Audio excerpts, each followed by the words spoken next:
కన్నీళ్ళు, ఆ డిసప్పాయింట్మెంట్, ఆ రిజెక్షన్, ఆ అమ్మ నాన్నతో జరిగే గొడవలు. ఎందుకంటే నేను ఆ ఫేజ్లో ఉన్నప్పుడు ఎవరన్నా ఫ్రెండ్ సినిమాకి వెళ్దాంరా అంటే అమ్మో 400 రూపాయలు టికెట్ పెట్టుకొని, ఇది ఎవరు ఆడియన్స్ నల్ల డబ్బు పెట్టరు, బ్లాక్ మనీ కాదు మీరు పెట్టేది. నేను జనరల్గా మిమ్మల్ని అందరినీ ఎంటర్టైన్ చేయడానికి, నవ్వించడానికి వచ్చాను, మరి మీరు నన్ను ఏడిపించేశారు. సో నాకు ఇలాంటి సిచ్యువేషన్స్తో ఎలా డీల్ చేయాలో తెలియదు. నాకు అందరూ నవ్వుతూ ఉంటే it's easy for me to deal. Thank you very much.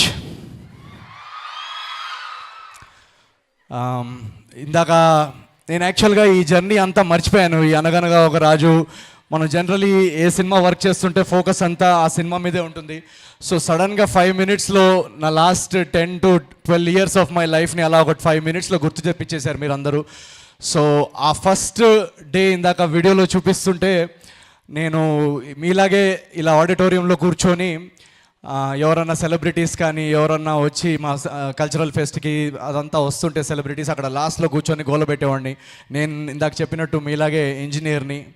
So మా పేరెంట్స్కి ఏంటంటే ఒక డిసప్పాయింట్మెంట్ ఉండేది. ఎన్ఐటీలో ఇంజనీరింగ్ చేసి జాబ్ మానేసి బెంగళూరుకి వెళ్ళి థియేటర్లో ప్లేస్ చేయడానికి ట్రై చేస్తున్నాడు ఏంటి, బాంబేలో ఆడిషన్స్ ఇస్తున్నాడు ఏంటి అని ఒక మధ్యతరగతి కుటుంబాల్లో ఎలా ఉంటుందంటే ఒక భయము, ఒక నిరాశ, ఒక వెరీ వెరీ సాడ్ ఫేజ్ ఉంటుంది అది లైఫ్లో. అందరూ పక్కన వాళ్ళందరూ గ్రో అవుతూ ఉంటారు. సో ఆ వీడియోలో మీరు ఆ కన్నీళ్ళు, ఆ డిసప్పాయింట్మెంట్, ఆ రిజెక్షన్, ఆ అమ్మ నాన్నతో జరిగే గొడవలు, సొసైటీతో మనం చేస్తున్న స్ట్రగుల్స్, బ్యాంక్లో అకౌంట్లో డబ్బులు లేకపోయే పీరియడ్, ఉండడానికి రూమ్ లేకపోవడం, ఎవరన్నా ఫ్రెండ్ని అడగాలంటే ఇబ్బందిగా ఉండడం, ఇవన్నీ ఆ వీడియోలో మీకు కనపడవు. సో ఆ ఏవీలో దాని తర్వాత పాత్ మాత్రమే కట్ చేసి పెడతారు. సో ఇది మీకు మీరు ఎందుకు షేర్ చేస్తున్నానంటే ఆ డార్క్ ఫేజ్లో, డార్క్ ఫేజ్ అని నేను అన్నారు, ఇప్పటికీ నా లైఫ్లో అది బెస్ట్ ఫేజ్ అని నేను అంటాను. ఎందుకంటే ఇన్ 2 minutes నేను దానికి ఆన్సర్ చెప్తాను.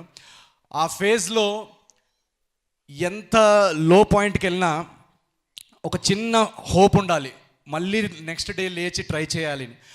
ఆ హోప్ ఆ మూమెంట్లో నాకు ఎందుకు వచ్చిందో నాకు తెలియదు, కానీ ఈరోజు దానికి ఆన్సర్ మీ అందరు ఎనర్జీ, మీ అందరు ప్రేమ, అభిమానం చూస్తుంటే దానికి వెనకాలకి వెళ్ళి ఆలోచిస్తే, ఒకవేళ నాకు ఈరోజు మీరు చూపించిన ప్రేమ అభిమానం చూపించి మళ్ళీ నా లైఫ్ రివైండ్ చేసి నువ్వు మళ్ళీ అలాగే నథింగ్ నుంచి స్టార్ట్ చేసి మళ్ళీ కష్టపడితే నీకు ఓకేనా అంటే నేను మళ్ళీ ఓకే అని అంట. సో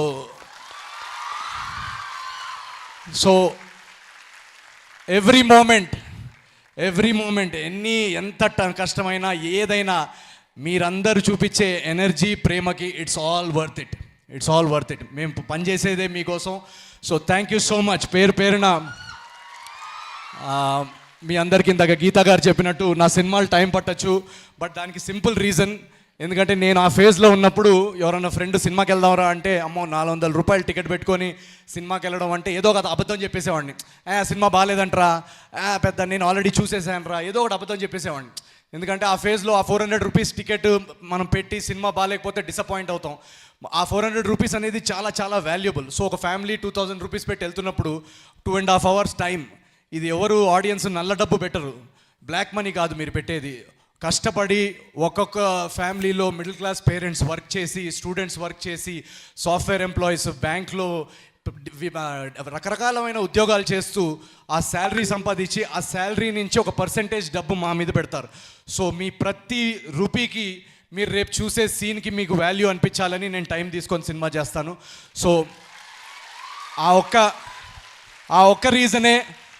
అలాగే మీరు ఏజెంట్ సాయి కానీ, జాతిరత్నాలు కానీ, మిషటి కానీ, నవీన్ గారు మీకు వరుసగా హిట్లు పడుతున్నాయి ఏంటి అని అంటే దానిలో నేను చేసింది ఏం లేదు, అంతా మీరు చేసిందే. మీరు